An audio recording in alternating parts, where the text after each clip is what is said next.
Tonight's big stories. More areas in Luzon are placed under a state of calamity following the devastation brought by Super Typhoon Karina and the enhanced monsoon. President Marcos blames climate change and garbage for the widespread flooding in Metro Manila.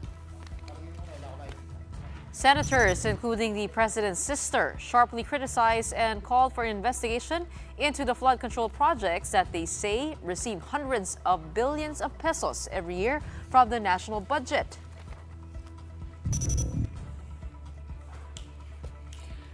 An oil tanker carrying over 1 million liters of fuel sinks off the coast of Bataan. Now, authorities are racing against time to contain what could be the country's worst oil spill in history. Good evening. Welcome to the show. I'm Regina Lay. I'm Gretchen Ho. And I'm Sean Yao. Well, with Karina gone, residents and communities in the flood-ravaged areas are now picking up the pieces after days of heavy rains enhanced by the super typhoon left a trail of destruction. But thousands of families are still holed up in evacuation centers, and the National Capital Region, along with other provinces in Luzon, remain under a state of calamity. The national government is now working to fast-track the release of additional financial and relief assistance to typhoon victims. Mobile journalist Francis Orsho with a big story tonight. Super Typhoon Karina has left the Philippine area of responsibility after enhancing monsoon rains and leaving a trail of destruction in its wake. Pagasa says heavy to intense rainfall should still be expected in some areas up north, including the Ilocos region, Zambales, and Benguet. And rough seas are also expected along the western seaboard of central Luzon. The National Capital Region is now under a state of calamity amid widespread flooding. While LGUs wait for additional disaster relief aid, communities and residents have started to return to their homes to pick up the pieces. Pag hindi po umupa, baka po iwan na lang po namin muna yung motor dito sa... Mag-ano lang po kami, commute na lang po kung sakaling meron pong masakyan. Nabutas dapat, sir. Bakit dito Hindi, malalim kasi yung tubig, sir. Kaya hindi naman natin pwedeng pilitin. Kaya hanggat lahat kami nandito na lang sa litre. In Marikina, communities are also in cleanup mode, but over 5,000 families remain cramped up in evacuation centers after the flooding dealt heavy damage to properties and livelihood. The estimated damage in the city is being pegged at 50 to 60 million pesos. Maaring hindi mataas ang pagbahang naganap o malalim, pero yung lawak ng naapektuhan ay malaki at malawak. In Quezon City, some LGUs opted to convert churches into evacuation centers to house as many typhoon victims as they can. Residents from Barangay Rojas Village said they were caught off guard with the sudden rise of flood waters. Areas south of Manila also experienced the wrath of monsoon rains and Typhoon Karina. Gutter-deep floods remain along Taft Avenue. In some areas, motorists continue to have a hard time traversing roads, while several passengers remain stranded with fewer public transportation options available. The MMDA has also begun helping out with cleanup. The agency said they are working on having one crucial pumping station up and running as soon as possible. Over at the NAIA, at least 153 flights, a mix of both local and international, were cancelled on Thursday, July 25, according to the Manila International Airport Authority's advisory this afternoon. Airlines are now struggling to cope with the demand for rebooking. Mobile journalist Francis Orsho, We Are One News. Aside from Metro Manila, the provinces of Bataan, Bulacan, Cavite, Batangas, and Oriental Mindoro are now under a state of calamity. The declaration will allow these areas to tap quick response funds for rebuilding efforts. Latest government data shows that 14 people have died due to the combined effects of cyclones Karina and Butchoy and the enhanced southwest monsoon. In a palace briefing this morning, the Interior Department listed the NCR, Central Luzon, Mimaropa, and Calabarzon as the hardest hit areas. Images from the aftermath of yesterday's onslaught were grim. In Pampanga, a mother and her child were killed after a landslide buried their home in Angeles. In Moncada, Tarlac, strong currents triggered by the nonstop rain swept away a wooden bridge. Up north in Pangasinan, floodwaters have yet to subside in Mangatarem, stalling evacuation efforts for residents. The area is a catch basin of Agno River and the town of Camiling in Tarlac. Further up north, landslides have also rendered some roads impassable. A portion of kilometer 57 in Atok Benguet has been closed. And in Bataan, a highway in the town of Hermosa is still submerged, while a tunnel in Dinalupihan is also inaccessible to vehicles due to still rising floodwaters. President Bongbong Marcos grew irritated at government officials at today's briefing on Super Typhoon Karina. He felt they were giving him general statistics and not the specific information he needed to make decisions. For instance, when Pag-asa Administrator Nathaniel Cervanto presented a chronology of events on the evolution of Karina, the president interrupted him. I don't mean to, but we've seen this. We had this Yes. briefing yesterday. Yeah. Can we focus on what the situation is now? Yeah, okay, sir. I remember I asked for a map or a list of the isolated areas that are still isolated, number one. And number two, we can see for ourselves that umaalis na yung Yes. yung typhoon system. So where are we now? Yeah, next slide, please. Well, Yeah. what is the situation on the ground now? Where is there still flooding? Where are there still isolated communities? That is what we need to know. Later on, Office of Civil Defense Administrator Ariel Nepomuceno also offered aggregate reports on the impact of Karina, which did not include an update on Cavite and Batangas. Marcos let out a deep sigh that was caught on the microphone. Yes, sir. Okay, look, what I need to know, what we need for us to be able to decide what to do next, we have to understand what, kasi it's not very useful for me to hear that 164 requests for rescue were made. That means nothing. Where 130 of them were from one place. Doon tayo pumunta kagad. Yes, sir. 20 with dito lang, 5 lang dito, 3 lang doon, 2 lang yun dito. I need to understand where we need to immediately send our resources. So I have to have a more granulated information. Yes, sir. Hindi pwede yung the national situation. After the briefing, Marcos made the rounds in Metro Manila, inspecting storm-hit areas in Valenzuela and Navotas. He blamed climate change and Filipinos' improper trash disposal practices for the severe flooding in the metro, which happened just 2 days after he touted more than 5,000 flood control projects during a State of the Nation address. Marcos said that Valenzuela and Navotas have dozens of pumping stations, but garbage blocked them up. So we have to relook, we have to re-examine some of the designs of our flood control. Dahil, for example, this was not, the amount of water was not as bad as Ondoy. But the effect was greater than Ondoy. Mas malaki ang baha. Mas marami tayong flood control ngayon kaysa noon. Pero climate change, this is what the effects of climate change are. Sana matuto naman ng tao, huwag kayong nagtatapon ng basura dahil yung basura yun ang nagbara doon sa mga pump natin. Kaya hindi kasing effective na pwede. Several senators are now questioning these flood control projects, chief among them the president's very own sister, Senator Amy Marcos. Nasa Hulyo pa lang tayo, ganito na yung kalagayan natin.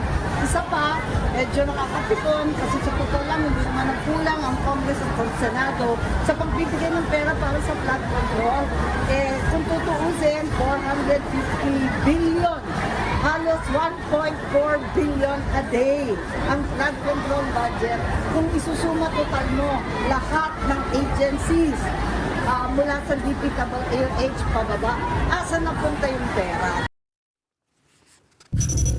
In a statement, Senate President Cheese Escudero said, ganito na lang ba palagi? Tatanggapin na lang natin na kapag malakas ang ulan, magbabaha at mapaparalisa ang ikot ng buhay natin. Anong nangyari sa Building Back Better? Escudero went on to say approximately 255 billion pesos was allocated for the DPWH's flood control projects in the 5.768 trillion peso national budget for 2024, which he, Escudero, had previously criticized as disproportionately large compared to other critical sectors.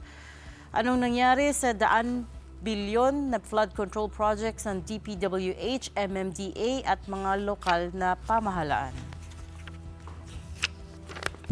So what happened? Why the massive flooding yesterday despite all these flood control projects? For some answers, let me bring in DPWH Secretary Manuel Bonoan, who joins us now over the phone. Sec Manny, good evening. Maraming salamat po sa inyong oras tonight. Good evening po. Good evening sa ating lahat po. Okay. It's still fresh in our memory, Sec, no? 5.5 thousand flood control projects. We understand this is nationwide. Nasaan-saan po ba ito? Right. Can you put that into perspective for us? Are these the best kinds of flood control methodologies that are applied per area? I know you can be more technical with us. Anong klaseng flood control projects ba ito? We know that the President has given you the marching orders to integrate itong mga flood control projects to be able to trap the water and use it for power generation, for irrigation, and for consumption. Yes, can you give us an update, a more clear and more broken down update? Well, let me just point out a little bit what the President said in his own policy. That since for the last 2 years, 2022, since we assumed the office in this administration, until 2024, I think, we were able to implement more than 5,000 flood control projects all over the country. That's for 2 years. That's for 2 years. And we are currently implementing again another 5,000 projects starting 2024 up to 2025. Right, but where are the bulk of these projects? All distributed. These are all distributed all over the country po. Because there are 400 plus principal rivers and many other small rivers, all over 18 major river basins all over the country that needs to be attended to. Actually, so it's a real big job actually to contain all the flood control problems all over the country. So. These are, I think what we have done so far is actually quite effective in some of the areas that we have already implemented some of these projects. Can you give us an example of an area, Sec, where it should have flooded but hindi po bumaha dahil po dun sa na-implement in the last 2 years na flood control project? Like for example, we have done a big project in Cagayan de Oro. And Cagayan de Oro, the part of Pampanga and parts of dito sa Central Luzon. And there are many other projects that I could cite. Dito sa Cavite area, we are doing big projects. We are doing some projects in Mindanao as well.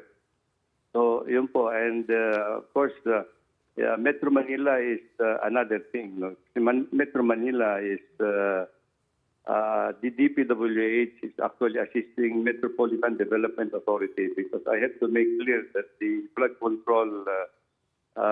control responsibility in Metro Manila is under the Metropolitan Development Authority. DPWH is assisting them in putting up yung facilities, including the rehabilitation of the old pumping stations. To increase their pumping capacity, their output capacities at this point in time. Secretary, out of the 5,500 projects that you mentioned, what percentage of that? 2 years. 2 years. What percentage of that is in progress? Ilan po yung natapos na? At yun nga po, no? Oo. Tapos na po yung what the President said is we were able to complete 5,500 projects in 2 years. Now, we are in the process of implementing another 5,000 flood control projects all over the country at this time. It will take us another 2 years to implement 5,000 projects. Secretary, help us understand, though, the images that we're seeing and we've been seeing the past days, even with the amount of flood control projects that you've done, bakit po ba hindi masolusyonan itong pagbaha sa Metro Manila? What is causing this? And does that mean that some of them may not be as effective as we want them to be? It's a little complicated po yung flooding problems in Metro Manila. For one thing, well, let me just say that parang marami na nagsasabi that what was happening in the last 2 days, yung last 2 days is parang palaondo, you know, and it's almost the same volume of rainwater that came down actually yung Ondoy time in 2009 and yung yesterday. So, yung Ondoy po, as I recall, yung Ondoy na nangyari sa atin pero at that time in 2009, the flood waters stayed in Metro Manila for more than a week. Now, it is a little bit, itong kwan natin ngayon, I think just a few, today, I think most of the waters in Metro Manila has already receded. So, and most of the roads are already passable. There are still some flooded areas, but these are already passable to heavy vehicles. But certainly, I'm sure that by tomorrow, everything will be cleared up. You don't seem to see the flooding in Metro Manila as the responsibility of the DPWH, but Senate President Cheese Escudero, for one, does see it as the responsibility of the DPWH because just today he's called for an investigation into the matter. Sabi niya, it's a repetitive cycle. And true enough, every time there's a disaster, diba, we deploy rescue and relief efforts. I have to clear this out, you know, because several years ago, MMDA, under their charter, insisted that they have to take care of the flood control program of Metro Manila. Before it was under DPWH. I was then undersecretary at that time. But then they insisted that they have, under their charter, they should be responsible for the flood control program of Metro Manila. So they took it stock, lock, and barrel, including our manpower, equipment, and everything. That was when, Secretary? Many years back, maybe 12 years ago or 15 years ago.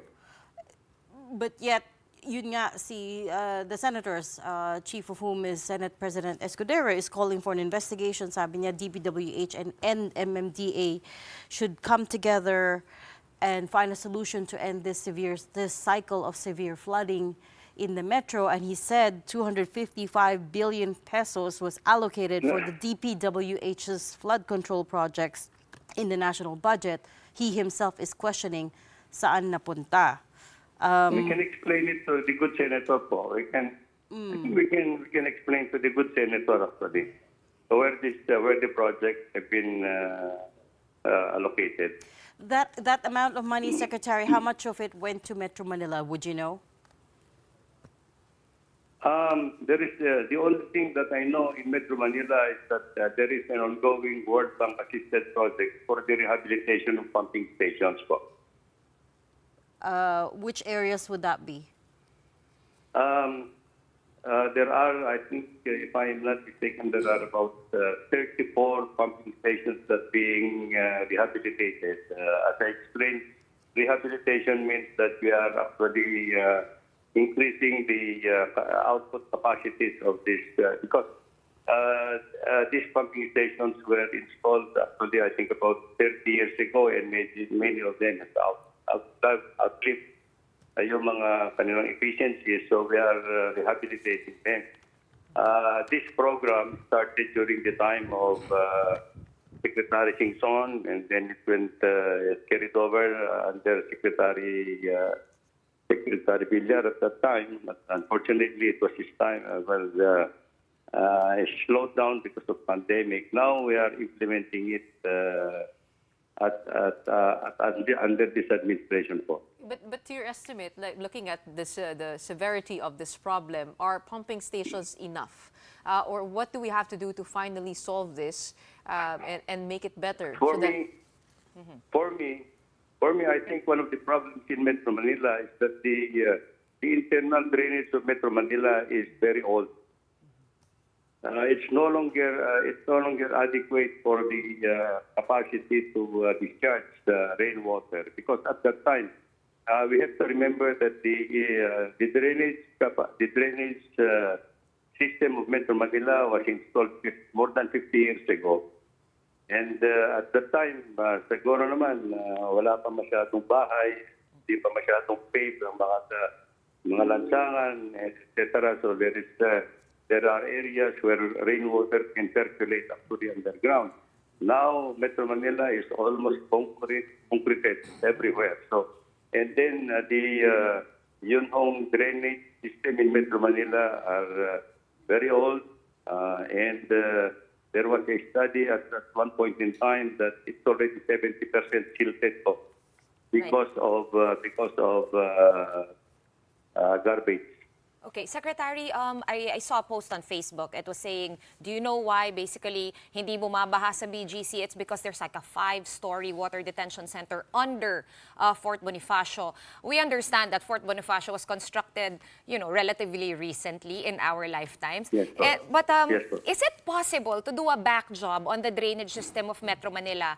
Of course, urbanization has been very intense also in the past how many decades, right, since it was built.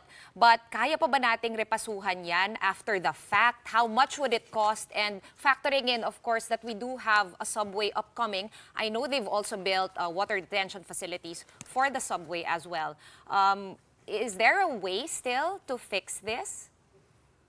I think it can be fixed, actually, but it has to be, should be also the responsibility of the local government units, and actually even the waste management is actually under the local government unit. The engineering solution maybe well, it can be implemented in time, probably. The jurisdiction has been identified actually. It has been identified. Right. Follow up to that, no, Secretary? Well, I think we have to give the responsibility to MMDA. As I said, we are already giving them assistance for the rehabilitation of the pumping stations. Okay. Around. So that's what we are doing actually to assist them, because after we have rehabilitated all these pumping stations that we are doing, we will again turn it over to MMDA for them to operate and maintain. Right, Sec, but even if you rehabilitate the 34 outdated pumping stations, Yes, combined with our 50-plus-year-old flood control system in Metro Manila, sapat na po ba yun? Drainage. Yeah, sapat na po ba yun na combination nun? If we are able to rehab all the pumping stations, for example, will that kind of guarantee na hindi na masyadong grabe yung baha?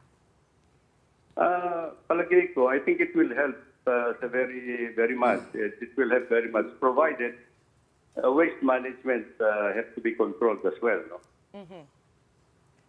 Kasi you may have a good designed drainage system.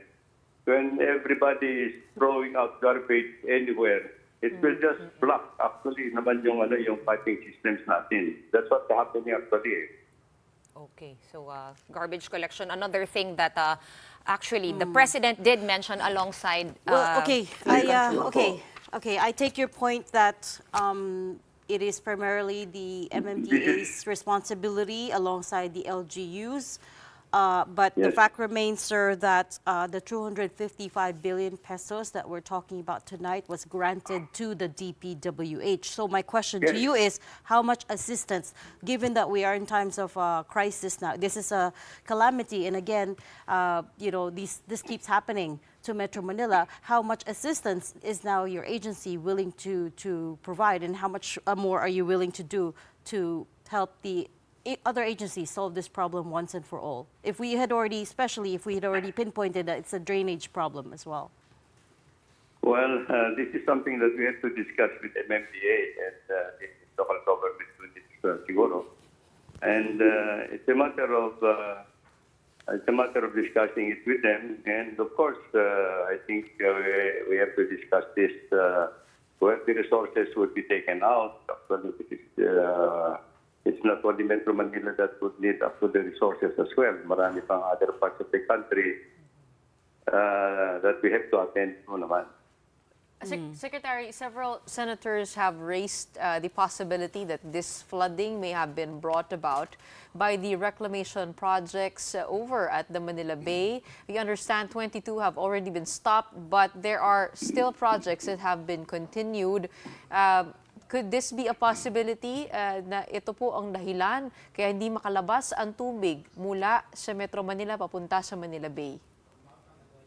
Well, this is a very technical issue, and I would like to find out actually what was the basis of how some of the senators had come to that proposition. There has to be a scientific basis actually to say that the reclamation project is causing the flooding problems in Metro Manila. We have to understand also that's a big area in the cultural center area. If you know that area, yung malaki yung area na yan that was actually reclaimed before, di ba? Right. Sa may Manila Film Center, no? Yes. It's a big area that has been reclaimed before. I don't know. I think what I know is that many countries are actually undertaking itong reclamation programs nila in areas, and it has to be technically justified naman.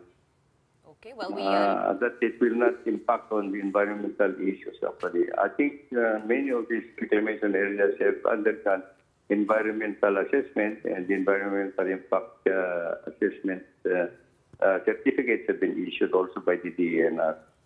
Okay, right. Well, I hope you will be willing to share with us here on the show again once you get to the end of your investigation kung meron nga ba talagang correlation between the reclamation.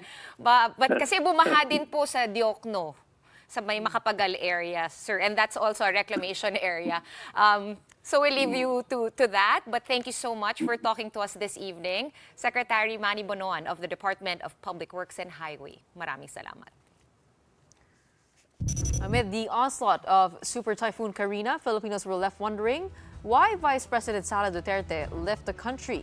News spread yesterday that the Vice President flew to Germany with her family. Today, the Office of the Vice President confirmed that VP Sara is indeed out of the country. Now, according to the OVP, the Vice President is on a personal trip with her family overseas. The office added that Duterte's departure received the necessary approvals, as evidenced by the travel authority issued by the Office of the President dated July 9, 2024.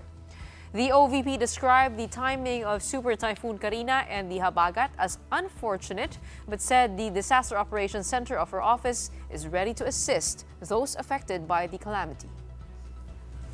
Okay, speaking of the Dutertes, at least 5 police generals have now been classified by the International Criminal Court, or ICC, as primary suspects in their investigation into former President Duterte's drug war. At least that is according to former Senator Sonny Trillanes. This afternoon on X, Trillanes identified the officers as former PNP chiefs Ronald Bato de la Rosa and Oscar Albayalde, former CIDG Chief Romeo Caramat Jr., current NAPOLCOM Commissioner Edilberto Leonardo, and retired General Eleazar Mata. Trillanes also said that the Marcos government has already been notified of this development. Trillanes cited a document from the ICC's Office of the Prosecutor naming the 5 as former President Rodrigo Duterte's co-accused. He alleged that this document was transmitted to the Philippine Embassy at The Hague on July 3. In an interview with Storycon this afternoon, Trillanes could not say if that means that the generals will be covered by the ICC warrant of arrest when it comes. From persons of interest sila Ngayon, primary suspects sila or principals by indispensable cooperation. Ngayon, whether kasama sila sa first batch ng warrant o hindi natin malalaman kasi at this point, it's just a waiting game for us. Still ahead after this short break, authorities are racing against time to contain an oil spill off the waters of Bataan. We will be speaking to the Coast Guard's Rear Admiral Armand Balilo next.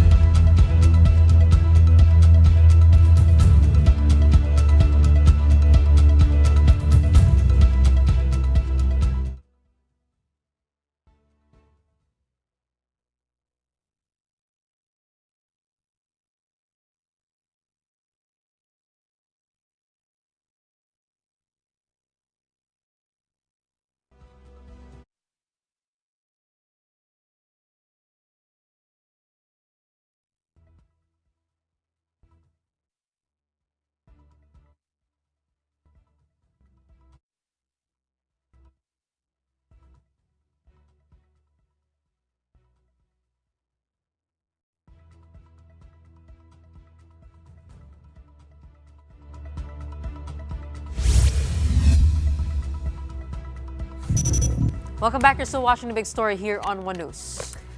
Singapore and the Philippines have signed an MOU on defense cooperation. Philippine Defense Secretary Gibo Teodoro and Singapore Minister for Defense Dr. Ng Eng Hen signed the accord in Singapore on Wednesday, July 24th, in a ceremony that coincided with the 55th anniversary of diplomatic relations between the two countries. The agreement was only made public today by Singapore's Defense Ministry. AFP Chief of Staff General Romeo Browner Jr. joined Teodoro in Singapore.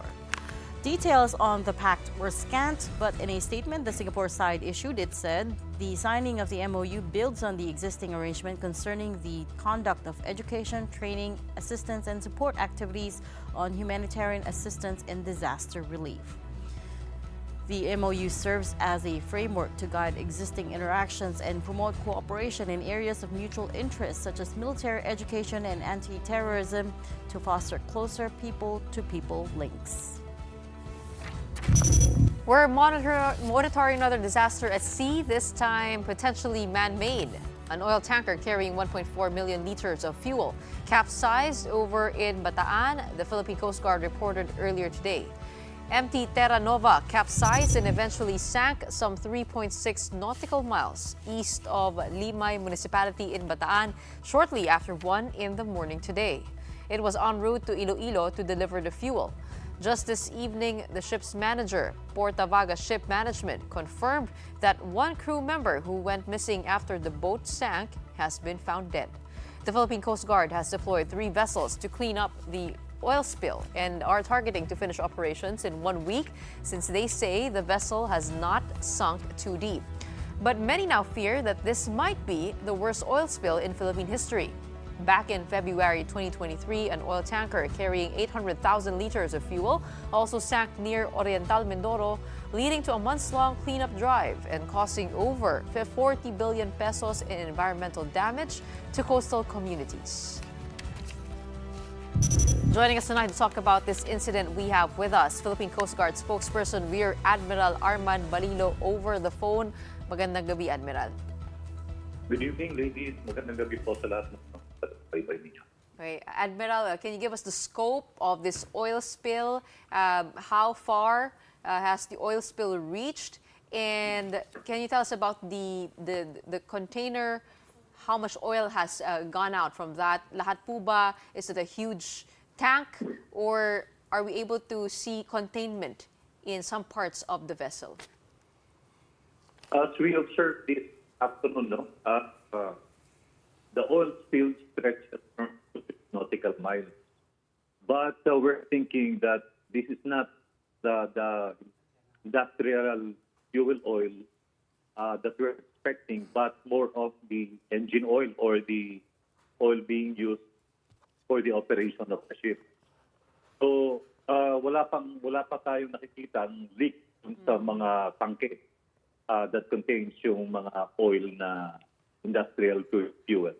Clarify ko lang, Rear Admiral, yung oil na currently nasa tubig ngayon ay galing doon sa kumbaga yung tangke ng diesel nung mismong barko at hindi yung Yes. yung kumbaga yung lalagyan nung cargo niya na oil.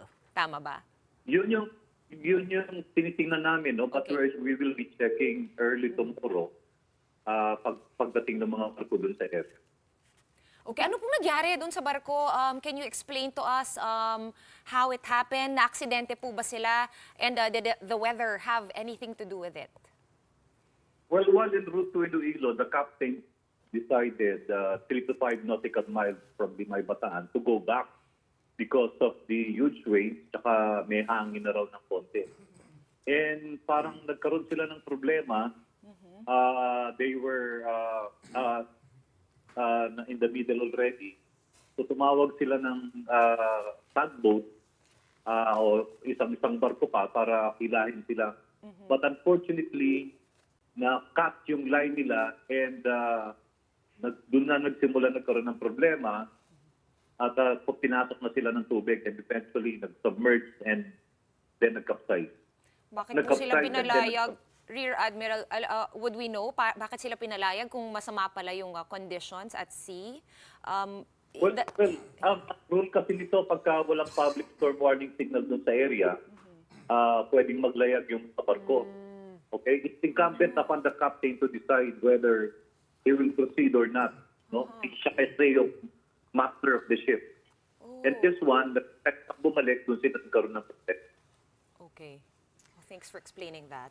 How you said that the oil that's already leaked is just the engine fuel. How long before yung container, the cargo oil actually begins to leak? Do you know? Hopefully, yung integrity ng tanks niya, no, can withstand yung pressure ng depth ng area, no? Because unlike yung sa Mindoro, 34 meters lang ito eh. Kaya kung sakaling mag-salvage operation na o isa-typhoon na, hopefully madali nating makuha ito at maiwasan natin yung oil spill. Wait, sorry, Admiral, I didn't hear your first answer. How long did you say? I'm sorry? Or are you saying that there's no possibility that the cargo oil will leak into the water? Is that what you're saying? No, I'm saying that the possibility of getting the oil in a shortest period is what we are looking at because the area where it sunk is only for 34 meters, unlike doon sa Mindoro na napakalalim. At hindi niya na-withstand yung pressure doon sa ilalim kaya bumuka yung mga tangke niya. Right. But at the same time, weather conditions aren't great, diba? It's Yeah, oo. so weather that condition might now delay is, you guys too. Hello? Yes, go on, please, Admiral. She was asking whether the inclement weather would possibly delay the salvage operations. As we observe, improving yung weather condition, and hopefully we're sending 3 ships. Anytime tonight, aalis yung mga barko para pag-observe doon at to combat oil spill kung sakaling may tumagas. Rear Admiral, ano po ang game plan po natin dito? Naalala ko kasi sa Mindoro, dahil nga po malalim, the solution was to plug the holes para hindi na kumalat pa yung oil. This one, will we retrieve the tank or are we going to just plug in, make sure that this doesn't leak? Ano po yung Or balak natin gawin? siphoning, I think, Rear Admiral. Yeah. That's another strategy. The salvage company has suggested to siphon the oil. Base dun sa pag-aaral nila, it can be done in the shortest time na. And that's where we're going to push for this operation. Okay. Overall, Rear Admiral, are you confident about kumbaga, stopping any further spillage from happening? Gaya ng nabanggit ninyo, yung conditions are not so terrible as compared to the Oriental Mindoro oil spill recently. So medyo confident naman kayo na everything will go smoothly? Well, mahirap itong oil spill, but we will be doing our best. And hopefully, maiwasan natin yung pag-spill ng langis, so we can avoid the destruction of the marine environment at ma-disturb yung economic life ng mga probinsya o ng mga coastal areas na maaaring tama. Have you alerted the nearby provinces to prepare for a possible wider oil spill? Yes, we actually dispatched marine environmental protection to the possible areas of where the oil may be washed ashore, no? Like dito, yung Nabotas, Bulacan, and Pampanga. Because the trajectory of the oil or yung direction ng current ay papunta doon. Okay. Kamustahin lang natin yung crew quickly, I guess the main concern at this point, though, is whether the oil spill could reach Manila because the boat did sink quite well in Manila Bay, right? Yes. Could you give us a reassurance right now, sir, that's not going to happen, given that you said it didn't sink so deeply nga naman? Yeah, the possibility is there that Manila would be affected. That's why we are running against time para makuha natin kaagad yung oil. At kung may tapagas, our team will be attending to it already, and may mga dispersant boom na naka-ready. Okay, What's your target timeline? How soon do you want this done? The siphoning is when it starts. Ang target ay 7 days lang pagka nag-start siya. And hopefully, ma-achieve natin yung 7 days na makuha lahat ng red. Nag-start na, sir? Hindi pa. Kanina lang nag-usap yung salvage company, yung Coast Guard, saka yung company. Admiral, punta naman po ako sa ibang topic. Just off Manila Bay also, we receive reports saying that we are seeing a presence of a Chinese Coast Guard vessel off the waters of Manila Bay. But we're also seeing the distance to be 95 nautical miles or half of our EEZ. How alarming is this presence by the Chinese Coast Guard? Well, kung akong tatanungin, hindi tayo dapat ma-alarm, lalo na kung dumadaan lang. Because meron namang freedom of navigation pagdating doon sa area na yan.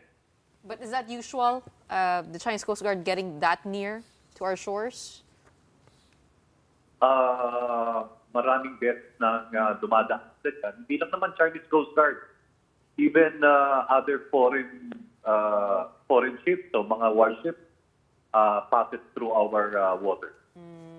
Okay, balikan. Quick last question lang just to wrap the tanker that sank in Bataan. We have been flashing kasi photos of the crew. You have reported there was one missing and hanap na siya and he didn't make it. But for the rest of the crew, how many were they and are they okay? 17 yung crew all in all. One recovered dead. 10 are in the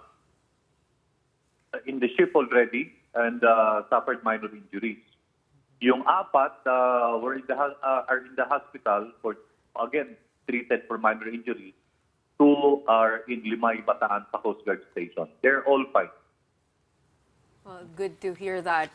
But we are sorry for the life that we lost today or yesterday. But thank you so much for giving us details. It seems that things are quite under control and we hope it remains that way. Thank you so much for joining us tonight. Philippine Coast Guard spokesperson Rear Admiral Arman Balilo. Okay, moving on to another topic. Agents of the Philippine National Police Anti-Cybercrime Group have apprehended 9 individuals accused of tricking bank depositors into revealing their bank details through a scheme known as a voice phishing scam. Elaine Fulgencio has the story. The PNP Anti-Cybercrime Group recently raided a house in General Trias, Cavite. This comes after receiving a report about an operation of voice phishing happening there. This is the type of scam where deception and fraud are done over the phone to victimize people. Various cell phones and SIM cards were discovered by the operatives. 9 suspects were arrested at the scene. According to the PNP, they allegedly purchased pre-registered SIM cards for 150 to 250 pesos each. Turns out the group has been operating since 2021. Their modus operandi is to pretend to be bank employees when calling their targets and claiming that their bank accounts need to be updated.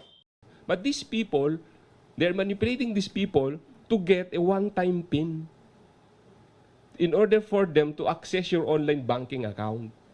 And then they will change the password plus the email plus the phone number. Pagdating mo doon, nakakita ng mga biktima, wala na, hindi mo na ma-access ang iyong bank account. Authorities are investigating whether the group has accomplices. This includes identifying possible sources of the bank client information they have been using. Kung minsan, katulad ng kung minsan, pupunta ka sa mall, somebody will ask you an information, papafilapan ka. Although siguro they are representatives from the bank or any credit card institution. And then itong mga tao nito, baka ito yung mga nagbebenta ng ating information.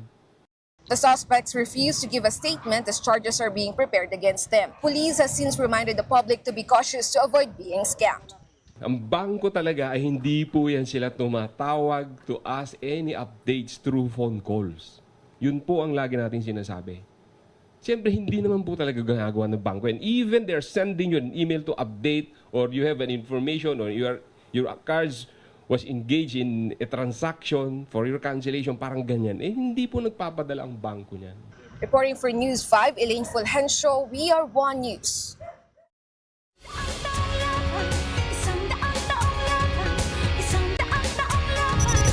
Well, what do you know? We are just one day away from the opening ceremonies of the Olympic Games Paris 2024.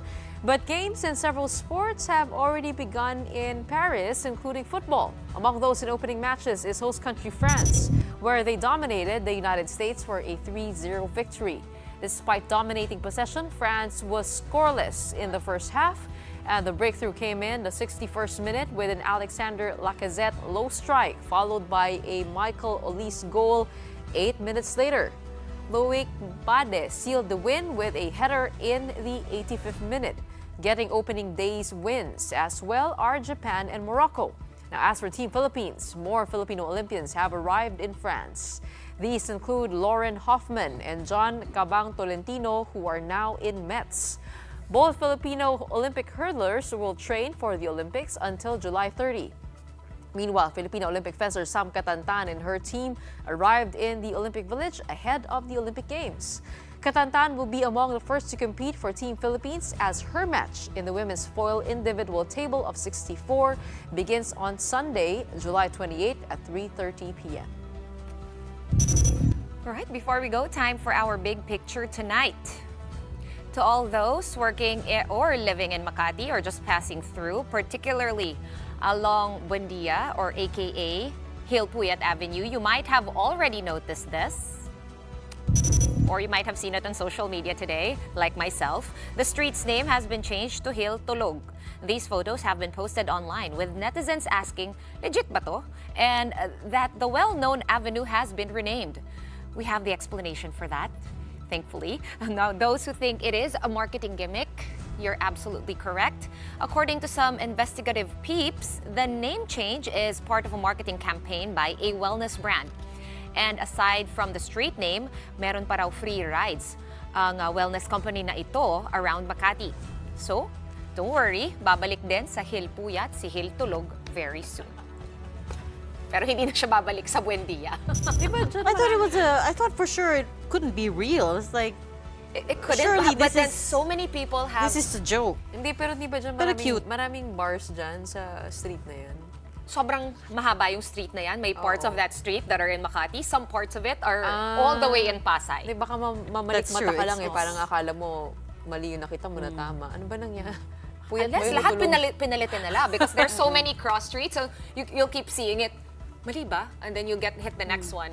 I don't know if they all say Hil Tulog. Well, That's it is quite I don't effective. think so. I don't think So isa lang? Oh, but Ano? just that part. Just that it's a marketing. It's a marketing gimmick, right? Like you said. So walang kwenta pag isa lang, dapat marami kung marketing gimmick. I don't think that they'd be allowed. Kung wellness, ano yung Ano yung kumpanya? Go sleep. Ah. I don't know. I'm just guessing. But not to end on a more serious note, but I just wanted to remind the viewers that Alagang Kapatid is raising funds for relief for the victims of Super Typhoon Karina. The details can be found online on the Facebook page of News 5 Digital. So, Alagang Kapatid, there's a number of ways to donate. They've got a few bank accounts listed on there. And I believe the collections will remain until next week. They will keep on collecting. And that's what they usually do. They collect all the donations, pull them together, and then do one big, They have been actually, doing this. delivery I checked to the on affected Friends areas. today. Marami akong kaibigan nakatira sa Marikina, submerged homes, naglilinis sila ng bahay nila. Marami rin yung mga nasiraan ng mga daan. And we really need to remember to give out help to the badly affected areas. Because it's just the storm may have left, but now is the hard part begins. Right? Rebuilding The hard work, again. The rebuilding. We've seen the pictures online, right? Well, that's a good people's reminder, homes. no? Ayun na, it's being flashed on the screen how to donate to Alagang Kapatid, our sister foundation that will ensure that the money goes to where it's most needed in the most flood-ravaged areas, not just in Metro Manila, but all across Luzon. This is a really great way to help. If you kind of don't know where to start, you can just transfer the money and make sure that it gets to the because proper it's a recipient. legitimate foundation. It's been around for many, many years, and we've seen it ourselves. And right? the Alagang head of Kapatid in that, action. Miss Menchie Silvestre, very hands-on. with Shout out Miss the outreach. Menchie and her team at Usually Alagang may soup Kapatid. kitchen yan, bukod sa pamimigay ng mga kinakailangan ng mga nasa lanta, yung everyday needs nila.